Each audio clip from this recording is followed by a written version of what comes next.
Maligayang pagdating sa Ever After Tales, kung saan ang bawat kwento ay puno ng pag-ibig, lihim at kapalaran.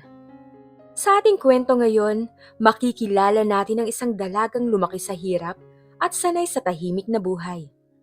Ngunit isang araw, may matutuklasan siyang lihim na tuluyang magbabago sa lahat ng kanyang pinaniniwalaan. Isang lihim na magdadala sa kanya sa mundo ng kapangyarihan, inggit at pagtataksil. Ano nga ba ang katotohanan sa likod ng kanyang pagkatao? Alamin natin ang kwento, dito lamang sa Ever After Tales. Charlotte, gising na! May naghihintay na tawag sa'yo mula sa kusina! Sigaw ni Aling Gina, ang matalik na kaibigan at kasamahan ni Charlotte sa trabaho mula sa ibaba. Inunat ni Charlotte ang kanyang braso, naghikab at bumangon mula sa kanyang maliit na higaan sa silid ng mga kasambahay. Sandali lang, Aling Gina! Bababa na po ako! Sagot niya habang nagmamadaling ayusin ang kumot at unan. Tumingin siya sa maliit na salamin, sinuklay ang kanyang buhok gamit ang daliri. Sana, magandang balita to. Bulong niya sa sarili sabay ngiti ng bahagya.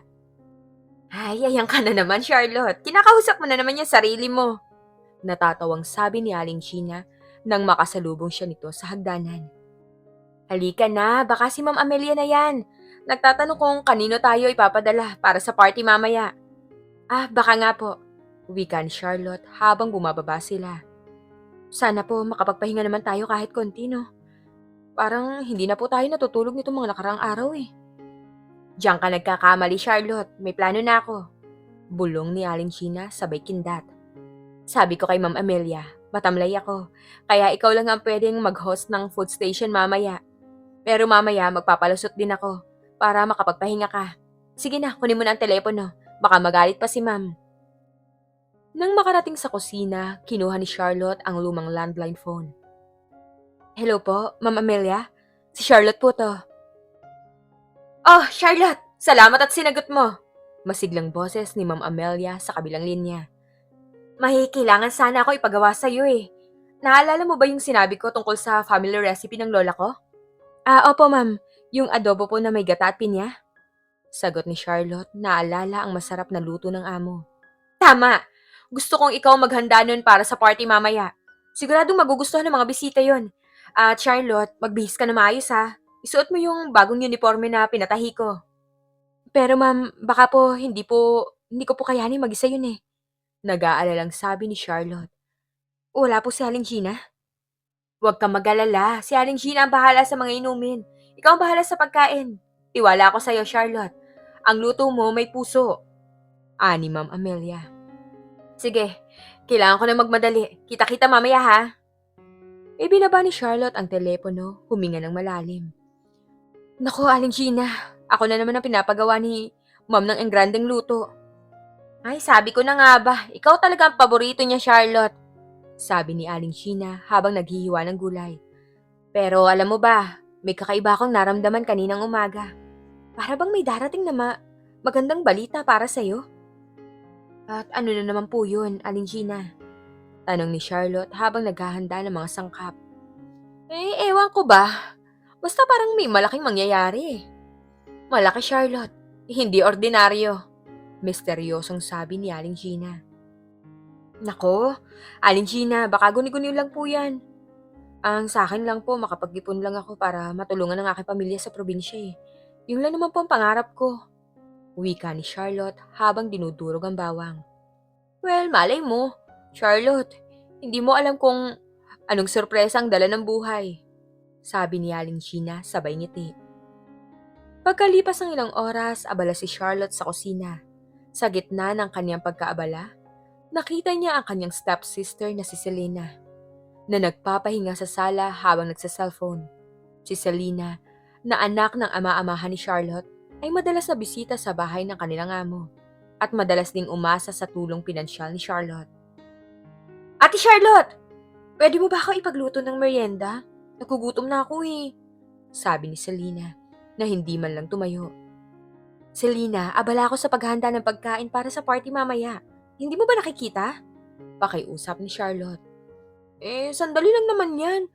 Ako na lang ang maghihiwa ng gulay para sa'yo, sabi ni Selena sabay talikod at nagpatuloy sa pagsa-cellphone. Napabuntong hininga na lang si Charlotte. Sanay na siya sa ugali ni Selena. Kahit na madalas siyang samantalahin nito, mahal pa rin niya ang kanyang stepsister. Ano ba ang gusto mo, Selena? Tanong niya. Kahit ano na lang ate, yung mabilis lang, sagot ni Selena. Hinayaan na lang ni Charlotte ang sarili niyang mag-isip habang nagluluto. Naalala niya ang kanyang ina na pumanaw ng siya ay bata pa. Wala siyang ganong naaalala tungkol sa kanyang tunay na ama. Tanging pangalan lamang, Juan Panganiban.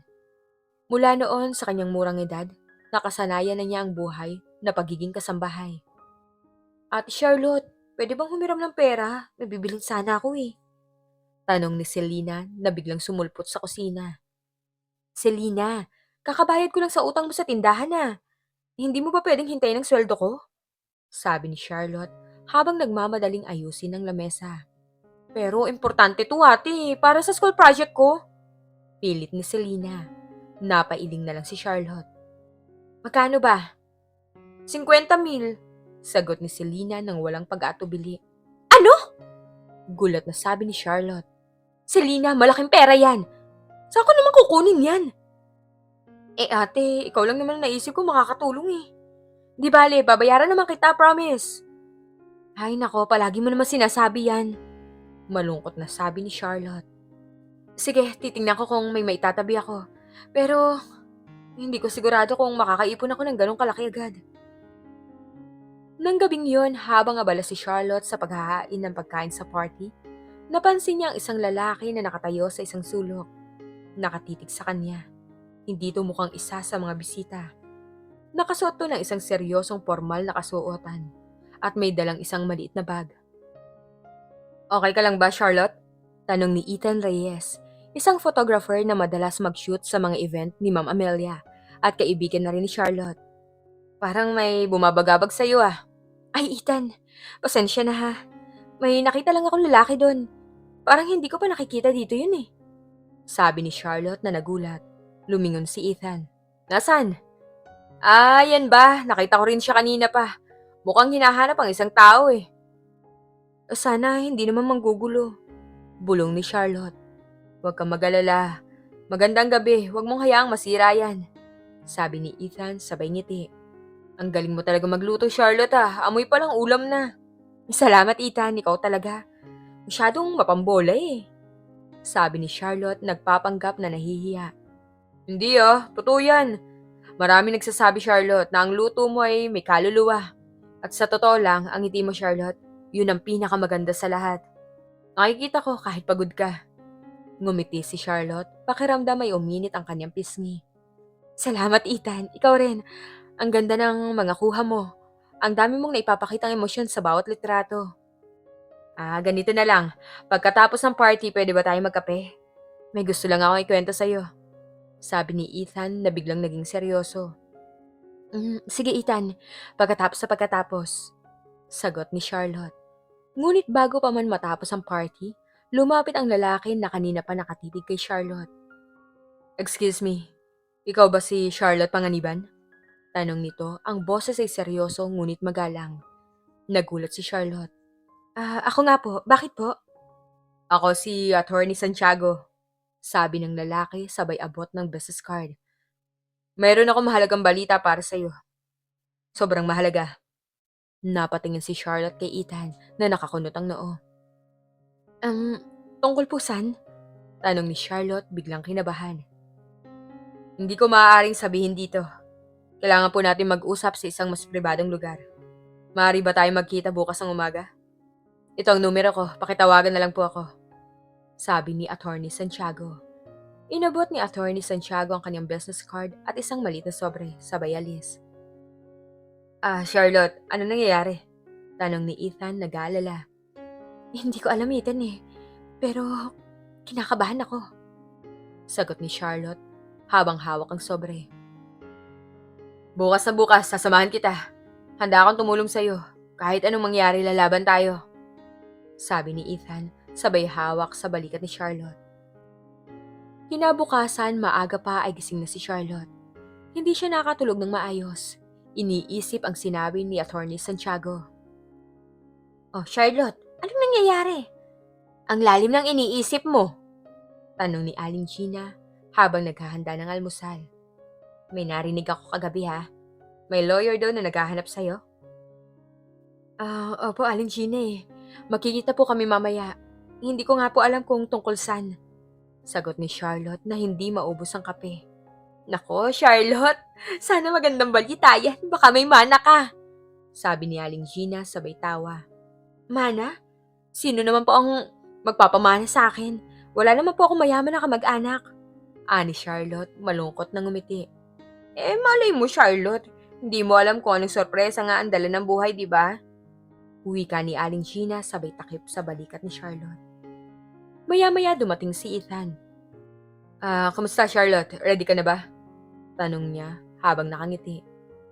Hindi ko alam, Ethan. Kinakabahan talaga ako eh. Huwag ka mag-alala, nandito ako. Saan ba tayo pupunta? Sa opisina daw niya eh. Wika ni Charlotte sabay abot kay Ethan ang business card ni Attorney Santiago. Nakarating sila sa isang matayog na gusali sa Makati. Ang opisina ni Attorney Santiago ay napakagara na lalong nagpakaba kay Charlotte. Magandang umaga po, Attorney. Bati ni Charlotte pagpasok nila sa opisina. Magandang umaga, Miss Panganiban. Maraming salamat sa pagpunta mo. At sino po ang kasama niyo? Sabi ni Attorney Santiago habang nakangiti. Si Ethan po, kaibigan ko. Isang kaibigan, mabuti. Mas maganda kung may kasama ka sa mga maririnig mo. Umupo muna kayo. Umupo sila sa malambot na sofa. Naglabas si Attorney Santiago ng mga dokumento at isang folder. Miss Panganiban, alam kong nakakagulat to, ngunit kailangan kong itanong to. Meron ba kayong nalalaman tungkol sa inyong tunay na pamilya? Maliban sa iyong inang pumanaw at ang pangalang Panganiban? Tanong ni Attorney Santiago direkta. Wala po, Attorney.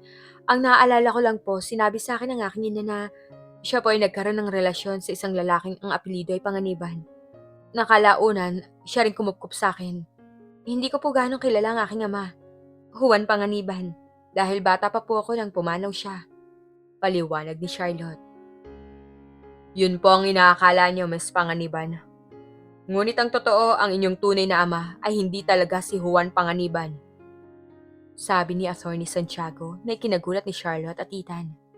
Po? Paano po yun? Ano pong nangyari? Tanong ni Charlotte halos maiyak. Miss Panganiban, kayo po ay matagal nang nawawalang anak ng isang napakayaman at may impluwensyang pamilya sa Los Angeles. Ang pamilya Carson. Direktang sabi ni Attorney Santiago. Napatayo si Charlotte. Ano? Pamilya Carson? Los Angeles? Hindi po maaaring mangyari yun. Charlotte, kalma lang. Sabi ni Ethan.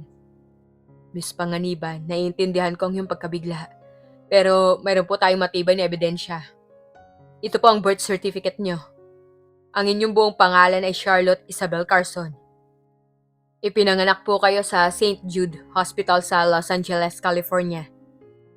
Inabot ni Attorney Santiago ang isang kopya ng birth certificate. Nakita ni Charlotte ang pangalan ng kanyang ina, Amelia Carson, at ang kanyang pangalan, Charlotte Isabel Carson. Nakita rin niya ang pangalan ng kanyang ama, Robert Carson. Pero, paano po nangyari yun? Bakit po ako napadpad sa Pilipinas? At bakit po ako nagkaroon ng apelidong Panganiban? Naguguluhang tanong ni Charlotte. Yan po ang matagal ng palaisipan. Ayon sa aming investigasyon, kayo po ay dinukot nung kayo ay sanggol pa lamang. Ang inyong ina, si Ginang Amelia Carson, labis na nagdalamhati at naghanap sa inyo sa loob ng maraming taon. Ang inyong ama, si Ginoong Robert Carson, gumugol ng malaking yaman upang mahanap kayo. Kaya lang nawala na sila ng pag-asa. Ang inyong pangalan na natili sa kanilang listahan ng mga nawawalang tao. At sa loob ng maraming taon, patuloy ang kanilang paghahanap sa pag-asang matagpuan kayo. Dinamihan po nila ang paghahanap sa inyo. Mayroon po kaming impormasyon na kayo ay dinala sa Pilipinas ng isang dati nilang empleyado na pinaghihinalaang nagtago sa inyo sa isang liblib na probinsya. At doon kayo napunta sa pamilya Panganiban. Pero, paano po niyo nalamang ako nawawalang Charlotte Carson? Sa pamamagitan po ng serye ng DNA test. Mayroong isang lumang sample ng dugo na nakuha sa inyong ina nung kayo ay pinanganak. Nahanap namin ang inyong lumang record sa health center sa probinsya, kung saan kayo unang nakatira at doon namin nakuha ang inyong DNA sample. Ito po ang resulta, sabi ni Attorney Santiago sabay abot ng isang dokumento. 99.9% match, walang duda. Kayo po si Charlotte Isabel Carson. Nanlambot ang tuhod ni Charlotte. Napaupo siya. Halos hindi makahinga. Ang buhay niya bilang si Charlotte Panganiban, isang simpleng kasambahay, ay biglang nawala. Siya ay si Charlotte Carson, isang nawawalang tagapagmana ng isang makapangyarihang pamilya. Isang malaking twist ito, Charlotte. Bulong ni Ethan na hawak pa rin ang kanyang kamay. Hindi ko alam kung anong mararamdaman ko, Ethan. Masaya ba ako? Natatakot? Nalilito? Umiiyak na sabi ni Charlotte. Miss Panganiban, ang pamilya Carson ay nasa Los Angeles. Gusto po nilang makilala kayo sa lalong madaling panahon. Hinihintay po nila ang iyong tawag, sabi ni Attorney Santiago. Pero, ano bang gagawin ko? Hindi ko po sila kilala. Hindi ko po alam kung paano sila haharapin. Huwag po kayong mag-alala. Tutulungan ko po kayo sa lahat ng kailangan nyo. Ang pamilya Carson labis na nagnanais na makasama kayo. Ang tanging hiling lang nila, makita kayo. Gusto po nilang bumawi sa inyo sa lahat ng nawalang taon. Nagulat si Charlotte. Pero, attorney, paano po ang buhay ko dito? Ang trabaho ko po, ang mga kaibigan ko. Miss Panganiban, ito po ang isang once-in-a-lifetime opportunity. Ang pamilya Carson may malaking impluwensya at yaman. Ang inyong buhay magbabago ng gusto. Siyempre, ang desisyon ay nasa inyo pa rin. Charlotte, pakinggan mo sila. Ito ang pagkakataon mo para maghanap ng tunay mong identity. Ang tunay mong pamilya, sabi ni Ethan. Tinitigan ni Charlotte ang birth certificate. Charlotte Isabel Carson, Pamilya Carson, Los Angeles. Isang bagong mundo, isang bagong buhay. Gusto ko pong makilala sila, attorney. Gusto ko po silang makita. Gusto ko pong malaman ang katotohanan, sabi ni Charlotte, puno ng pag-asa sa kanyang boses. Good, Miss Panganiban. Ayusin ko po ang inyong biyahe at ang inyong pagtira doon. Kailan niyo po gustong umalis? Sa lalong madaling panahon po, attorney. Kung pwede po sana kasama si Ethan eh. Malaking tulong po kung may makakasama ako. Napangiti si Ethan. Siyempre, Charlotte, sasamahan kita. Okay, walang problema, Miss Panganiban. Handa akong bayaran ng lahat. Ito po ang numero ng assistant ko. Tatawagan ko po siya para ayusin ang lahat. Maligayang pagdating sa pamilya, Charlotte. Pagkatapos ng pakikipag-usap kay Attorney Santiago, umuwi si Charlotte at Ethan na may halo-halong emosyon. Hindi pa rin ako makapaniwala, Ethan. Ako? Isang Carson? Totoo yan, Charlotte. Ang kapalaran mo talaga'y kahanga-hanga. Anong plano mo? Sasabihin mo ba kina Aling Sheena? Oo naman. Alam ko magiging masaya sila para sa akin. Pero hindi ko alam kung paano ko sasabihin eh. Kung paano ko ipapaliwanag ang lahat. Ipapaliwanag mo lang naman ang totoo. Kahit ano pa man ang mangyari, kaibigan mo pa rin sila. Nang makauwi, sinalubong sila ni Aling Gina. Oh, Charlotte, Ethan, ano balita? Tanong nito, sabik. Huminga ng malalim si Charlotte. Aling Gina, may sasabihin po ako sa inyo. Hindi po ako talaga Charlotte Panganiban. Ano? Teka! Charlotte, huwag ka magbiro ng ganyan. Seryoso po ako, Aling Gina. Ako po si Charlotte Isabel Carson. Nawawala po akong anak ng isang mayamang pamilya sa Los Angeles. Paliwanag ni Charlotte habang pinapakita ang birth certificate, pati na rin ang DNA results. Binasa ni Aling Gina ang mga dokumento at lumaki ang kanyang mga mata. Ano? Charlotte! Totoo nga ang sinasabi ng abogado. Ang galing, sabi ko na nga ba eh. May malaking mangyayari sa'yo. Napayakap si Aling Gina kay Charlotte, umiiyak sa tuwa. Masaya ako para sa iyo, anak. Sa wakas, makukuha mo na ang buhay na nararapat para sa iyo. Sa loob ng ilang araw, naging abala si Charlotte sa paghahanda sa kanyang pag-alis. Binigyan siya ni Attorney Santiago ng mga detalye tungkol sa pamilya Carson, ang kanilang negosyo at ang kanilang mga ari-arian. Isang hapon habang nag-iimpake si Charlotte sa kanyang maliit na silid, kumatok si Selena. Ate Charlotte, pwede bang pumasok ako dito? Tanong ni Selena na may ngiti sa labi. Oo, Selena, halika. Ano ba yung mga iniimpake mo? Parang ang dami. Alis ka ba? Tanong ni Selena habang palingalinga sa silid. Selena, may sasabihin ako sa'yo at mahalaga to. Ano yun ate? May magandang balita ka ba? Sana naman para sa akin din. Selena, nalaman ko na hindi ko tunay na ama si Tatay Juan. Ang totoo, ako pala si Charlotte Carson, ang nawawalang anak ng isang mayamang pamilya sa Los Angeles. Lumaki ang mga mata ni Selena. Kinuha niya ang dokumento at binasa. Ano? Mayaman? Los Angeles? Totoo ba to ate? Oo, Selena. Pupunta ako doon sa isang araw.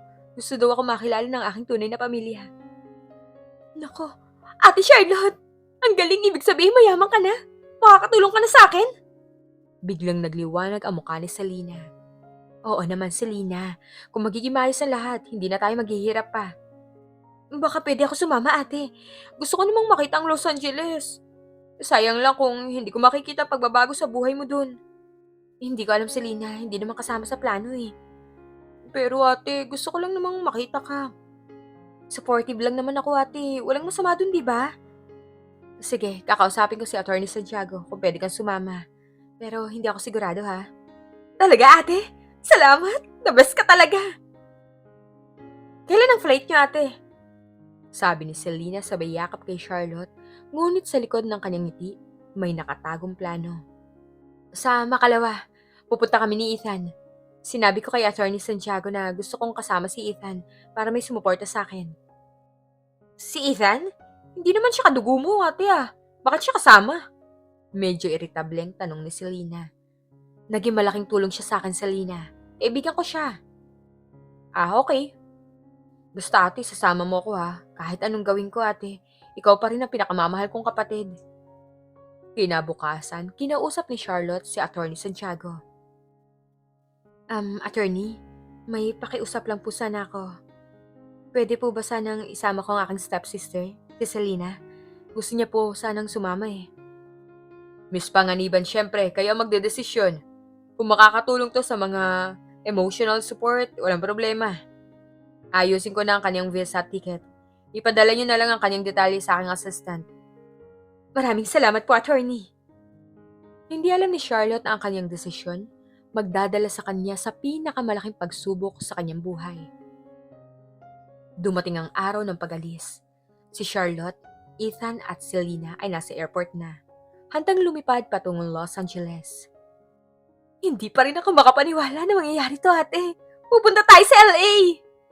Masiglang sabi ni Selena habang naglalakad sila patungo sa boarding gate. Oo nga, sana maging maayos ang lahat. Huwag ka mag-alala, Charlotte. Nandito kami para sa'yo.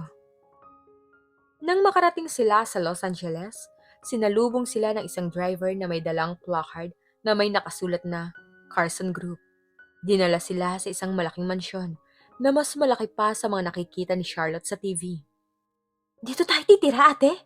Tanong ni Selena, halos malula sa nakikita. Siguro. Pumasok sila sa loob ng mansyon. Isang babae ang sumalubong sa kanila, na mukhang may edad na ngunit elegante. Sino po sila? Tanong niya. Ako po si Charlotte Panganiban at ito po si Ethan Reyes. Kami po yung inaasang bisita ng pamilya Carson. Kayo po pala, Miss Panganiban. Ako po si Mrs. Eleanor Vance, ang personal assistant ng pamilya Carson. Ang ganda niyo po sa personal, Miss Panganiban. Marami po kayong hawig sa inyong ina.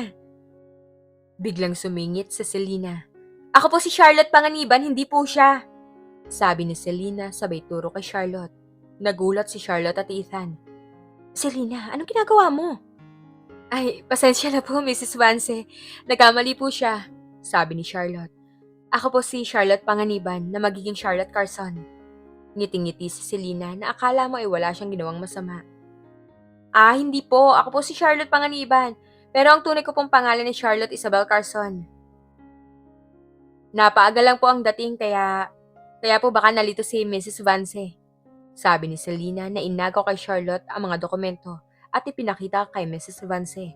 Ito po ang birth certificate ko at ang DNA test results. Kinuha ni Mrs. Vance ang mga dokumento. Binasa niya ito. Charlotte Isabel Carson? Bakit po magkaibang itsura niyo sa larawan? Tanong ni Mrs. Vance, nalilito. Mrs. Vance, marami po kasing nagaganap sa buhay ko noon kaya po nagbago ang aking itsura. At syempre po, iba na rin po ang edad ko. Palusot ni Selena. Ano ba, Selena? Bakit mo ginagawa to? Bulong ni Charlotte, galit. Huwag po kayong maniwala sa kanya, Mrs. Vance. Ako po ang tunay na Charlotte Carson. At bakit po naman ako maniniwala sa inyo? Dahil mayroon po akong DNA test. At ang lawyer niya si Attorney Santiago, siya po ang sumundo sa amin sa Pilipinas. Attorney Santiago? Siya po ang aming abogado. Hindi ko po siya nakita kasama kayo. Biglang may dumating na sasakyan. Isang matandang lalaki at isang matandang babae ang bumaba. Si Robert Carson at Amelia Carson. Mama! Papa! Ako po si Charlotte, ang inyong nawawalang anak! Sabay takbo at yakap sa mag-asawa. Nagulat ang mag-asawa. Charlotte, anak ko! Anak ko! Sabi ni Ginang Amelia Carson, umiiyak habang niyayakap si Selena. Napakagandang balita, sa wakas. Matagal na kitang hinahanap. Hindi po. Hindi po yan. Ako po si Charlotte. Ginamit po niya ang pangalan ko. Napatingin ang pamilya Carson kay Charlotte na naguguluhan. Sino ang babaeng yan, Charlotte? Tanong ni Ginoong Robert Carson kay Selena. Hindi ko po siya kilala, Papa. Siguro po isa lang po siyang impostor na gustong samantalahin ang sitwasyon. Napakasama po niya, Mama. Gusto po niyang agawin ang iyong pamilya sa akin. Wala kang karapatang sabihin yan. Ako ang tunay na Charlotte Carson. Ako ang nawawala niyong anak. Napakasama ng ugali ng babaeng yan. Paano siya nakapasok dito? Ginagamit po niya ang pangalan ko. Nagnakaw po siya ng mga dokumento. Paliwanag ni Charlotte. Pero ang sinasabi niya, mayroon daw siyang birth certificate. Mayroon din siyang DNA test. Sabi ni Ginoong Robert Carson. At ikaw, Binibini, nasaan ang iyong mga papeles? Tanong ni Gininang Amelia Carson kay Charlotte. Nasa bag ko po. Habang nagmamadaling kuhain ang kanyang bag ay sagot Charlotte. Ngunit pagkabukas niya, wala na ang kanyang mga dokumento. Nako, nawawala po. Ate Charlotte, baka po naiwan mo sa Pilipinas. Sabi ni Selena na may mapanlinlang ng ngiti. Nasa akin po yun kanina. Sigaw ni Charlotte. Umanda kayo. Mukhang nagkakamali kayo. Mayroon si Charlotte ng lahat ng dokumento at mayroon kaming DNA test mula sa kanya na 99.9% match. Magkapareho din sila ng pangalan. Imposible po yan. Ako ang tunay na Charlotte. Kayo po ang mag-ingat dahil niloloko po kayo ng babaeng yan. Paalisin na babaeng yan. Sigaw ni Ginoong Robert. Hindi ko maintindihan kung paano siya nakapasok dito. Wag po. Pakiusap po, pakinggan niyo po ako. Umalis ka na dito. Hindi ka welcome dito. Hindi ka namin kilala. Mama, wag po kayong mag-alala. Nandito na po ako. Hindi na po tayo magkakahiwa-hiwalay pa. Wika ni Selena habang niyayakap si Amelia Carson. Tinulak si Charlotte ng mga gwardya palabas ng mansyon. Sinubukan siyang tulungan ni Ethan, ngunit napigilan din siya. Selena! Bakit mo ba ginagawa to sa akin? Bakit? Sigaw ni Charlotte. Ngumiti si Selena. Patawad ate, pero kailangan ko to. Pangarap ko rin na maging mayaman. Sarado ang gate ng mansyon. Naiwan si Charlotte sa labas mag-isa. Walang pera, walang kaibigan. Ang kanyang pangarap na makita ang kanyang pamilya, nawala ng parang bula. Charlotte, anong gagawin natin? Nag-aalalang tanong ni Ethan. Hindi ko alam, Ethan. Hindi ko talaga alam eh. Naiwan si Charlotte at Ethan sa gilid ng kalsada. Ilang metro ang layo mula sa malaking tarangkahan ng Carson Mansion. Ang araw sa Los Angeles, tila hindi na kasing init ng kanina. O baka pakiramdam lang ni Charlotte na nilalamig siya sa bigat ng sitwasyon. Hindi ko maintindihan, Ethan. Bakit niya ginawa yun? Kapatid ko siya. Akala ko mahal niya ako. Charlotte, ganyan talaga ang mga taong sakim. Maaari pa nga niyang sinadyang kuhanin ang mga dokumento mo mula sa bag mo habang tayo nasa airport. Kailangan natin bumalik sa Pilipinas. Kailangan natin magsimula ulit. Bumalik? Paano? Wala tayong pera dito, Ethan. Hindi ko rin alam kung saan tayo titira. Paano natin sila lalabanan? Huwag kang mag-alala. Huwag kang mawala ng pag-asa, Charlotte. May plano ako. Ako magbabayad ng hotel. Meron pa ako naipon. Alam ko makakahanap tayo ng paraan. Dinala ni Ethan si Charlotte sa isang maliit ngunit malinis na hotel sa labasang sentro ng Los Angeles. Habang papalapit sila, hindi mapigilan ni Charlotte ang pag-iyak. Salamat, Ethan, ha? Kung wala ka, hindi ko alam kung ano gagawin ko eh. Charlotte, hindi kita iiwan. Magpahinga ka muna, ako ang bahala sa lahat. Pagkapasok sa silid, bumagsak si Charlotte sa kama. Ang lahat ng pag-asa at pananabik na nararamdaman niya sa nakaraang mga araw, napalitan ng sakit at pait. Naramdaman niya ang pag-iisa, walang kakampi. Masakit, Ethan. Masakit tanggapin ang sarili kong stepsister pa ang gumawa sa akin ito. Naniniwala ang pamilya Carson sa kanya, sa mga kasinungalingan niya. Dahil matalino sila, Charlotte at si Selena marunong umarte. Pero hindi ibig sabihin niya na tama si Selena. Kailangan nating patunayan na ikaw ang tunay na Charlotte Carson. Pero paano? Wala na akong ebidensya. Kinuha niya lahat eh. Kailangan nating magsimula ulit. Kukunin natin ang ebidensya. Kakausapin natin si Attorney Santiago at sasabihin natin ang nangyari. Sigurado akong tutulungan niya tayo. Pero baka hindi na siya maniwala sa akin, Ethan. Nandun na si Selena. Mukhang nakuha na niya ang loob ng pamilya Carson. Kahit ganon, susubukan natin. Hindi tayo susuko. Magpahinga ka na muna. Ako ang bahala sa hapunan. Habang si Charlotte ay nagpapahinga, abala si Ethan sa paggawa ng plano. Ginawa niya kanyang research. Tinawagan ng ilang contacts na kakilala niya sa Pilipinas. Naghanap ng paraan para makakuha sila ng legal na tulong sa LA. Charlotte, gising ka na ba? May dala akong pagkain. Salamat Ethan ha. Hindi ko alam kung paano ako makakabayad sa iyo eh. Huwag mo na isipin yan, Charlotte. Magkaibigan tayo. Tulungan lang, di ba? Pero may nalaman ako. Mayroon tayong 1 linggo para patunayan ang iyong pagkatao. Kung hindi, baka hindi na tayo makabalik sa Pilipinas. Ha? Bakit, Ethan? Kinancel na ni Attorney Santiago ang ating return flight. Sinabi niya na dahil sa mga nangyari, dapat daw mag-focus tayo sa kaso. Kailangan nating patunayan na ikaw ang tunay na Charlotte Carson. Kung hindi, baka masira ang reputasyon ni Attorney Santiago. Ay, ang dami kong problema, Ethan. Parang gusto ko na lang sumuko eh. Ako, hindi ka pwedeng sumuko, Charlotte. Kung susuko ka, matatalo ka. Maniniwala ang lahat na si Selena ang totoo. Gusto mo ba yon? Tumingin si Charlotte kay Ethan. Hindi ako susuko. Lalaban ako. Kailangan kong maipakita sa kanila na ako ang tunay nilang anak. Yan ang gusto kong marinig sa'yo. May kaibigan akong lawyer dito sa LA, si Attorney Ramirez. Tinext ko na siya. Sasamahan niya tayong gumawa ng panibagong DNA test. At tutulungan niya tayong kunin ang lahat ng legal na ebidensya na kailangan natin. Pero di ba mahal yan, Ethan? Huwag ka na mag-alala. Ang mahalaga ngayon, yung karapatan mo. Hindi ko pwedeng hayaang gawin to ni Selena sa'yo. Kailangan nating balikan ang lahat ng detalye. Kailangan nating maging matalino. Kailangan nating gawin to ng tahimik. Maraming salamat, Ethan, sa lahat-lahat. Sobrang swerte kong kasama kita. Walang anuman, Charlotte. Sa tingin ko, maswerte rin ako nakasama kita. Mula sa sandaling yun, nagbago ang pananaw ni Charlotte. Hindi na siya isang biktima. Siya ay isang mandirigma. Hindi lang para sa kanyang karapatan, kundi para sa kanyang dangal at pagkatao. Kinabukasan, maaga pa, bumangon na si Charlotte at Ethan. May bago silang pag-asa at determinasyon. Kumusta ang tulog mo, Charlotte? Ito, medyo maayos naman. Parang may lakas na ulit ako eh. Hindi na ako susuko. Yan ang gusto ko marinig sa'yo eh. Handa ka na ba para sa laban natin? Handang-handa na. Pumunta sila sa opisina ni Attorney Ramirez.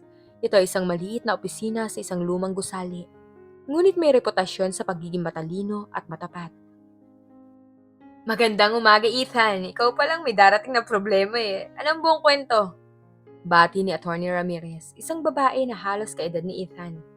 Ipinaliwanag ni Ethan and Charlotte ang lahat, mula sa pagtuklas ni Charlotte sa kanyang pagkatao hanggang sa pagtataksil ni Selena. Napakaganda talaga ng gagawa niyan pero mahirap tong kaso, Ethan eh. Malakas ang pamilya Carson at kung nakuha na ni Selena ang kanilang tiwala, magiging mahirap to para sa atin. Pero hindi tayo susuko syempre. Kailangan natin kumuha ng bagong DNA test. Dapat manggaling to sa isang independent at respetadong laboratory.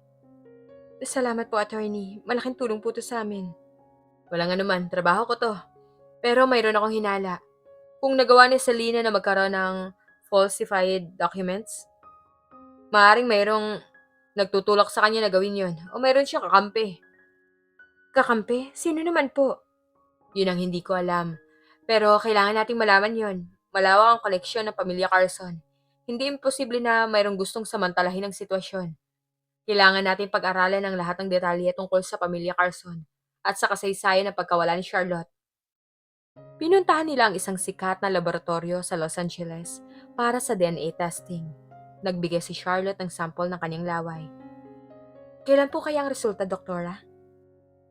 Sa loob lamang ng 5 araw. Mas Panganiban, huwag po kayong mag-alala. Gagawin namin ang lahat para mas mapabilis po yung proseso. Habang naghihintay sila sa results ng DNA test, nagsimula silang mag-imbestiga. Naghanap sila ng mga lumang news articles tungkol sa pagkawala ni Charlotte Carson. Nakakita sila ng mga lumang litrato at nakita ni Charlotte ang kanyang sarili sa kanyang inang, si Ginang Amelia Carson. Grabe, Charlotte! Konting-konti pa lang nakukuha natin pero mayroon na tayong malaking ebidensya. Magkamukha kayo ng nanay mo. Oo nga eh. Sana makita nila to. Nang gabing yon, habang kumakain sila ng hapunan sa isang maliit na restaurant, nakita ni Charlotte sa TV ang isang balita tungkol sa pamilya Carson. Nakita niya si Selena na nakasuot ng napakagarang damit, kasama ang pamilya Carson sa isang charity event. Tingnan mo, Ethan, masaya si Selena. Ang bilis niyang makalimot sa akin. Huwag mo nang intindihin yon, Charlotte. Ang importante ngayon ang laban mo. Hindi ang kasamaan niya. Kailangan nating maging mas matalino sa kanya. Tama ka, Ethan. At hindi ako susuko pero paano natin malalaman kung sino kakampi ni Selena? Kailangan nating alamin ang mga taong malapit sa pamilya Carson. Sinong may motibo? Sinong may alam sa nakaraan ng pamilya? Meron ako naaalala yung sinabi ni Attorney Santiago. Sinabi niya na posibleng dinala ako sa Pilipinas sa isang dati nilang empleyado. Yan! Yan ang lead natin. Kailangan nating hanapin ang dating empleyado na yon. Maaaring siyang nagbenta ng impormasyon kay Selena. Pero paano natin siya mahanap? Wala tayong idea kung sino siya. Kailangan nating bumalik sa lumang record ng pamilya Carson. Kailangan nating malaman kung sino ang mga dating empleyado. Kailangan nating maging malikhain. Kung kailangan nating magpanggap, gagawin natin. Pero Ethan, delikado yan. Charlotte, para sa karapatan mo. Para sa katarungan. Handa akong gawin ang lahat. Magtiwala ka sa akin. Sa loob ng ilang araw, nagpanggap si Ethan bilang isang estudyante na gumagawa ng research tungkol sa kasaysayan ng pamilya Carson. Pumasok siya sa library ng Carson Group at doon niya binuksan ang mga lumang archive. Charlotte, tingnan mo to. May nakita kang listahan ng mga dating empleyado. May isang pangalan dito, si Mr. Ricardo Santos. Siya raw ang personal driver ng pamilya Carson. Nung panahong nawawala ka. Ricardo Santos? Saan natin siya mahanap? Yan ang alamin natin, Charlotte. Mayroon akong contact na makakatulong sa atin. Handa ka na ba para sa next na hakbang natin? Handang-handa. Kailangan nating malaman ang katotohanan eh. Habang si Charlotte at Ethan ay abala sa kanilang paghahanap, si Selena naman ay nagpapakasasa sa kanyang bagong buhay bilang si Charlotte Carson. Mama, Papa, bumili po ako ng bagong kotse. Masiglang sabi ni Selena habang ipinapakita ang isang mamahaling sports car. Napakagara, anak. Pero siguraduhin mo na hindi mo ubusin ang lahat ng pera. Huwag po kayong mag-alala, Papa. Alam ko po ang ginagawa ko. Gabi-gabi, palaging may party si Selena sa mansyon. Maraming bisita, maraming alak, at malalaking gastos. Charlotte, gusto ko sana na mas maging responsable ka sa iyong mga gastos, ha? Halata ang pag-alala kay Ginang Amelia Carson. Mama, wag po kayong mag-alala. Nag-enjoy lang po tayo. Matagal po akong nawala sa inyo, di ba? At gusto ko pong bumawi sa inyo sa lahat ng nawalang taon. Umaarteng nalulungkot si Selena. Well, tama ka anak. Sige, basta mag-iingat ka ha. Mahal na mahal kita. Samantala, abala si Ethan sa paghahanap kay Ricardo Santos. Charlotte, may nalaman ako. Si Ricardo Santos, naninirahan na ngayon sa labas ng Los Angeles. Mayroon siyang sariling maliit na farm. Paano mo naman nalaman? Mayroon akong binayaran, isang private investigator. Mahirapan tayong lapitan si Ricardo Santos. Mukhang ayaw niyang makipag-ugnayan sa sino man na may kinalaman sa pamilya Carson. Hindi kaya may alam siya sa nangyari sa akin? Malamang. At baka kaya ayaw niya makipag-ugnayan dahil may kinalaman siya sa pagkawala mo. Kailangan natin mag-ingat. Delikado to. Pagkalipas ng ilang araw, nakuha na nila ang resulta ng DNA test ni Charlotte. Miss Panganiban, ito na ang resulta ng inyong DNA test. Sabi ni Attorney Ramirez. 99.9% match, walang duda. Ikaw si Charlotte Isabel Carson. Salamat po, Attorney. Malaking tulong po to. Oo. Malaking ebidensya. Kailangan natin makipagkita kay Attorney Santiago. Kailangan niya malaman ang katotohanan, pero kailangan din natin i-secure ang witness natin, si Ricardo Santos. Siya ang magpapatunay sa mga kasinungalingan ni Selena. Pumunta sila sa farm ni Ricardo Santos. Ito ay isang liblib na lugar, malayo sa ingay ng syudad. Mr. Santos, magandang umaga po, sabi ni Ethan nang makita nila ang matandang lalaki. Nagulat ito. Sino kayo? Bakit kayo nandito? Kami po may mahalagang impormasyon na kailangan po niyo malaman. Ako po si Charlotte Panganiban at ito po si Ethan Reyes. Tungkol po to sa nawawalang anak ng pamilya Carson. Biglang namutla si Ricardo Santos. Wala ako alam sa sinabi niyo. Umalis na kayo dito! Mr. Santos, alam po namin na may kinalaman kayo sa pagkawala ni Charlotte Carson. Alam po namin kayo ang nagdala sa kanya sa Pilipinas. Diretsyong sabi ni Ethan. Nanginig ang buong katawan ni Ricardo Santos. Paano niyo nalaman? Sino nagsabi sa inyo? Hindi na po importante kung sino nagsabi sa amin. Ang importante ngayon, yung katotohanan. Kailangan nating malaman ang lahat ng nangyari. Hindi ko kaya. Mapapahamak ako. Sabi ni Ricardo Santos, umiiyak na. Tutulungan po namin kayo, Mr. Santos. Protektado po kayo ng batas. Ang mahalaga po ngayon, katarungan. Sige. Sasabihin ko lahat. Anong totoo? Ako ang kumuha kay Charlotte Carson sa kanyang mga magulang. May nag-utos sa akin eh. Isang abogado ng pamilya Carson. Si Attorney Ramirez. Nagulat si Charlotte, Ethan at Attorney Ramirez. Ako? Hindi po yan totoo! Sigaw ni Attorney Ramirez. Hindi po kayo, Attorney. Ibang Ramirez po. Paliwanag ni Ricardo Santos.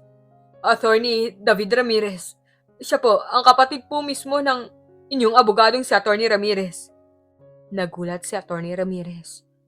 Ang kapatid ko? Si David? Opo, siya po nag-utos sa akin. Gusto ko po niyang mawala si Charlotte Carson para makuha niya ang lahat ng yaman ng pamilya Carson. Pero ayoko po siyang masaktan eh. Kaya ipinadala ko po sa Pilipinas at doon ko po siya ipinagkatiwala sa isang pamilya. At ngayon alaman ko po na ginamit ni Selena ang pangalan ko para makapasok sa pamilya Carson. At siya po ang kumukontak kay David. Hindi ako makapaniwala. Ang sarili kong kapatid. Bulong ni Attorney Ramirez. Ibig sabihin, magkasabot si Selena at ang kapatid mo, Attorney? Tanong ni Charlotte. Malamang ito ang twist na hinahanap natin. Napakasama talaga ng planong to, Charlotte. Sabi ni Ethan. Ano pong gagawin natin, Attorney? Kailangan natin patunayan ang lahat ng sinabi ni Mr. Santos. Kailangan natin kumuha ng ebidensya laban kay David Ramirez. Kailangan natin maging alisto. Delikado to. Ang kakayahan ng kapatid ko sobrang lawak. Hindi imposible na mayroon siyang kakampi sa loob ng pamilya Carson. Kailangan natin kumilos ng mabilis at matalino. Para kay Charlotte, para sa katarungan, sabi ni Ethan. Puno ng galit at determinasyon. Nagplano sina Charlotte, Ethan at Attorney Ramirez ng susunod na hakbang. Charlotte, kailangan natin mag-ingat ha. Ang kapatid ko sobrang talino niyan. Hindi siya madaling mahuli. Pero meron akong plano. Pwede nating paaminin si David. Paano po, attorney? Kailangan nating i-set up siya. Kailangan natin magkaroon ng ebidensya na magdidin sa kanya. At ang pinakamadaling paraan, ang paggamit kay Selena. Si Selena, paano po? Tanong ni Ethan. Dahil siya ang kakampi ni David, sigurado ako may usapan sila tungkol sa kanilang mga plano. Kailangan nating ma-record ang kanilang pag-uusap. Ito ang magiging pinakamahirap na bahagi. Magkakatulungan ba tayo dito? Makakatulong ba tayo dito, Ricardo? Opo, attorney. Handa po akong tumulong. Gusto ko rin bumawi sa lahat ng mga kasalanan ko eh. Sagot ni Ricardo. Nagkaroon sila ng isang detalyadong plano. Magpapanggap si Ricardo na humihingi ng pabor kay David Ramirez at maglalagay sila ng hidden camera sa lugar. Ricardo, siguraduhin mo na malinaw ang boses mo sa recording at kailangan mong ipaamin kay David ang lahat ng ginawa niya. Opo, attorney, handa ako. Sa kabilang banda, masaya si Selena sa kanyang bagong buhay. Nagsasagawa siya ng isang grandeng party sa Carson Mansion. Charlotte, gusto ko sana na mas maging responsable ka sa mga gastos ha? Nag-aalalang sabi ni Ginang Amelia Carson. Mama, wag po kayong mag-alala. Ako pong bahala sa lahat. Mukhang masaya ka, Charlotte. Napakaswerte mo sa pamilya Carson. Sabi ng isang bisita. Oo naman, mahal na mahal ko ang pamilya ko. Lingid sa kalaman ni Selena, si Ricardo Santos nasa labas ng mansyon nakatago. Naghihintay siya sa tawag ni David Ramirez. Hello, David. Si Ricardo to. Oh, Ricardo, ba't ka tumawag? May problema ba? Tanong ni David Ramirez. Kailangan ko lang sanang humingi ng pabor sa'yo. Kailangan ko ng pera eh. Kailangan ko ng tulong. Hindi ko na alam kung anong gagawin ko. At ano naman ang kinalaman ko dyan, Ricardo? Ayoko magkaroon ng problema ha. Pero David, alam mo kung anong ginawa natin noon, di ba? Alam mong tungkol sa pagkawala ni Charlotte Carson. At ngayon, ginagamit ako ni Selena para makakuha ng pera. Kailangan ko ng tulong mo. Ano? Si Selena? Kinuha ka niya? Tanong ni David Ramirez, halatang pagkabigla. Oo, at alam niyang pinagkatiwala mo sa akin si Charlotte Panganiban. Kailangan ko ng pera para makatakas. Kung hindi, baka masira ang lahat ng plano mo. Sige, magkita tayo bukas. Sa pisina ko. Huwag kang mag-alala, Ricardo. Sasagutin ko ang problema mo. Nang sumunod na araw, nagkita sina Ricardo at David. Mayroong nakatagong kamera at microphone sa lugar. Ricardo, bakit ka nagkakaproblema? Nag-usap na tayo noon na walang magsasalita. Pero David, nakita ko si Charlotte Panganiban, naghahanap siya ng hustisya. At alam ko na may kinalaman ka sa pagkawala niya. Wala akong kinalaman sa sinasabi mo, sabi ni David, ngunit halatang nerbiyos. Hindi ka pwede magsinungaling sa akin, David. Alam ko lahat. At ngayon, ginagamit ako ni Selena para makakuha ng pera sa'yo. Sinasabi niya na alam niya ang lahat ng ginawa natin. Sa pagkawala ni Charlotte. At sa pag-falsify ng DNA test ni Selena. Lahat. Ano? Ginawa niya yan sa akin? Napakasama talaga ng babaeng yan. Akala ko kakampi ko siya. Akala ko tutulungan niya akong mawala si Charlotte Panganiban para makuha ko lahat ng yaman ng pamilya Carson. Nang marinig yun, ngumiti si Ricardo Santos. Hawak na niya ang ebidensya. Kailangan natin gumawa ng solusyon dito, David. Kailangan nating mawala si Selena. Tama ka, Ricardo. Kailangan nating mawala ang babaeng yan. Hindi ko hayaan na masira niya ang lahat ng aking plano. Hindi ko hahayaan na mawala sa akin ang yaman ng pamilya Carson. Sa akin lang dapat ang lahat ng iyon, sabi ni David. Matapos ang pag-uusap, dali-daling umalis si Ricardo. Dinala niya ang recording sa kanyang mga kasamahan. Nakuha na natin ang ebidensya. Malinaw na malinaw ang lahat. Ngayon kailangan natin gawin ang huling hakbang. Ano po yun, attorney? Tanong ni Charlotte habang umiiyak sa galit at saya. Kailangan nating harapin si Selena at ang pamilya Carson. Kailangan nating ipaalam sa kanilang katotohanan. At sa pagkakataong to, hindi na sila makakatanggi pa. Ang araw ng paghaharap ay dumating. Nagplano sina Charlotte, Ethan, Attorney Ramirez at Ricardo Santos na harapin ang pamilya Carson sa isang public event na inorganize si Selena para sa kanyang welcome home party. Charlotte, handa ka na ba? Malaking araw to para sa'yo. Tanong ni Ethan habang yakap si Charlotte. Huwag ka mag-alala, Ethan. Handa na ako. Hindi ko nahahayaan na samantalahin niya ako. Sagot ni Charlotte. Nandito kaming lahat para sa'yo, Charlotte. Sabi ni Atty. Ramirez. Nagpunta sila sa event. Ito ay isang granding party na puno ng mga socialites at media. Nakita nila si Selena nakasuot ng napakagarang gown kasama ang pamilya Carson. Masaya si Selena, nagbibigay ng speech sa harap ng maraming tao. Gusto ko pong magpasalamat sa aking pamilya, sa pamilya Carson, sa lahat ng pagmamahal at pagsuporta na ibinigay nila sa akin. Sabi ni Selena habang nagpapanggap na umiiyak. Matagal po akong nawala, ngunit ngayon nandito na ako. At pinapangako ko po na ibabalik ko po ang lahat ng nawalang taon. Nagsipalakpakan ng mga tao, ngunit bago pa man matapos ang palakpakan, sumingit sina Charlotte. Hindi po totoo ang sinasabi niya! Sigaw ni Charlotte habang papalapit sa stage. Nagulat ang lahat. Napatingin ang pamilya Carson kay Charlotte na galit na galit. Ikaw na naman! Anong ginagawa mo dito, miss? Paalasin yung babaeng yan! Sigaw ni Ginoong Robert Carson. Wag po! Pakiusap po! Pakinggan niyo po ako! Ako po ang tunay na Charlotte Carson. Niloloko po kayo ng babaeng yan! Wag niyo po siyang pakinggan, Papa! Isa po siyang impostor! Pagpapanggap na natatakot, nasabi ni Selena. Hindi! Siya ang impostor! Sigaw ni Charlotte habang ipinapakita ang kanyang DNA test results. Ito po ang aking DNA test. 99.9% match. Ako po si Charlotte Isabel Carson. Kinuha ni Robert Carson ang dokumento, binasa niya to. Nagulat siya. At hindi lang yan. Meron din po kaming ebidensya laban kay Selena. Sabi ni Atty. Ramirez habang inilalabas ang recording. Ano yan? Tanong ni Selena halatang nerbiyos. Ito po ang recording ng inyong pag-uusap ni David Ramirez, ang tunay na mastermind sa likod ng pagkawala ni Charlotte Carson. Paliwanag ni Atty. Ramirez. Pinlay ni Ethan ang recording. Narinig ang lahat ng boses ni David Ramirez at Ricardo Santos na nag-uusap tungkol sa pagkawala ni Charlotte at sa pag-falsify ng DNA test ni Selena.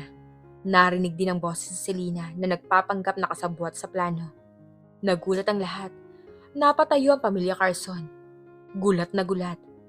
Hindi! Hindi totoo yan! Mayroon lang silang ginawang script! Sigaw ni Selena galit na galit. Hindi, Selena. Narinig na lahat ang totoo. Narinig na lahat yung kasamaan mo. Umiiyak na sabi ni Charlotte. Nilapitan ni Ginang Amelia Carson si Selena. Charlotte, totoo ba ito? Tanong niya at umiiyak. Hindi po, Mama. Pinagbibintangan lang po nila ako. Narinig ko lahat, Selena. Ang boses mo, ang boses ni David Ramirez. Sabi ni Amelia Carson. Ang kapatid ko, si David. Siya nagplano ng lahat. Siya po ang nasa likod ng lahat. Siya po ang nag-utos kay Ricardo Santos na itago si Charlotte Panganiban para makuha niya ang lahat ng yaman ng pamilya Carson. Napakasakit ng nararamdaman ng pamilya Carson. Ang kanilang nawawalang anak ay nasa harapan nila at ang kanilang stepsister, isang sinungaling. Napakasama mo, Selena. Bakit mo ginawa sa akin to? Sigaw ni Charlotte na umiiyak. Dahil gusto ko lang naman maging masaya, ate. Gusto ko lang maging mayaman. Kung mag-alala, hindi ako susuko. Hindi mo ako matatalo. Sigaw ni Selena, tumakbo. Sinubukan tumakas. Ngunit pinigilan siya ng mga gwardya. Ricardo Santos, ikaw ba nagtago kay Charlotte? Opo, sir. Patawad po, kailangan ko lang pong gawin yun. Inutusan po ako ni David Ramirez. Umiiyak na sabi ni Ricardo. Napaupo ang pamilya Carson, ang kanilang mundo biglang bumaliktad. Ang kanilang nawawalang anak ay nasa harap nila. At si Atty. Ramirez ay isang traidor. Charlotte, anak ko, patawarin mo kami. Patawarin mo kami sa lahat ng pagkakamali namin. Paglapit ni Ginang Amelia, habang umiiyak kay Charlotte, niyakap ni Charlotte ang kanyang ina. Mama, miss na miss ko po kayo. Anak, patawad. Nabulag kami sa kasinungalingan eh. Hindi namin alam kung paano kami babawi sa'yo. Sa gitna ng kaguluhan, nakangiti si Ethan. Nakuha na ni Charlotte ang kanyang karapatan. Ang grand party ay naging eksena ng kaguluhan at pagbubunyag. Matapos ang nakakagulat na mga revelasyon, dinala si Selena at David ng mga otoridad. Hindi ako makapaniwala, attorney. Ang sarili kong kapatid nito ang gumawa sa akin. Sabi ni David na malalim ang iniisip. Attorney Ramirez, salamat po sa lahat. Hindi po namin ito magagawa kung wala kayo. Walang anuman, Charlotte. Trabaho ko to eh.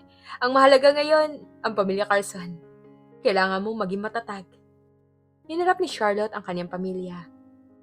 Na dati ay mayayabang at matapobre, ngayon ay puno ng hiya at pagsisisi. Charlotte, anak ko, hindi namin alam kung paano kami babawi sa iyo eh, sa lahat ng nawalang taon. Sa lahat ng sakit na nararamdaman mo. Mama, Papa, naiintindihan ko po. Alam kong hindi niyo sinasadya to. Ang mahalaga po ngayon, magkakasama na tayo. Anak, sa wakas bumalik ka na rin sa amin. Hindi na namin hahayaan na mawala ka pa ulit. Pero Papa, Mama, ang dami kong tanong eh. Bakit po ako kinuha ni David Ramirez? Ano po ang motibo niya?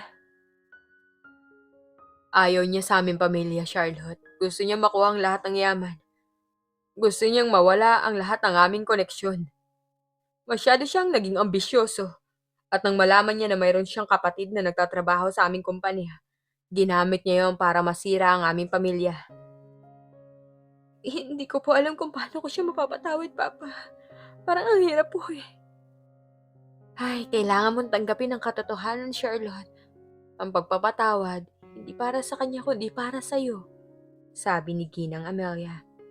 Sa loob ng ilang araw, nagkaroon sila ng maraming pag-uusap. Ipinaliwanag ni Charlotte ang kanyang buhay bilang isang kasambahay, ang kanyang mga pangarap at ang kanyang mga alaala sa kanyang ina. Ang dami kong nawalang taon sa iyo, anak. Patawarin mo kami. Umiiyak na sabi ni Ginang Amelia. Hindi po, Mama. Wala po. Walang dapat patawarin dahil ngayon po nandito na po ako. Napakabuti mo talaga, Charlotte. Sa kabila ng lahat, nananatiling busilak ang puso mo. Maraming salamat po, Papa. Kasama rin nila si Ricardo Santos. Pinatawad siya sa lahat ng kanyang kasalanan. Charlotte, patawarin mo rin ako ha. Pinagsisisihan ko ang lahat ng ginawa ko noon. Sabi ni Ricardo Santos na umiyak. Napatawad na kita. Alam kong napalitan ka lang. Napilitan. Ang importante ngayon, nagsasabi ka ng totoo. Kinasuhan si Selena at David Ramirez.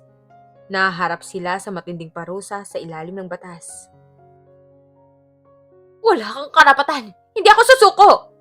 Sigaw ni Selena habang dinadala siya ng mga pulis. Huwag ka mag-alala, Selena. Matututo ka sa huli. Ang kasamaan, hindi nagtatagumpay. Nagkaroon sila ng isang private ceremony para sa pamilya Carson.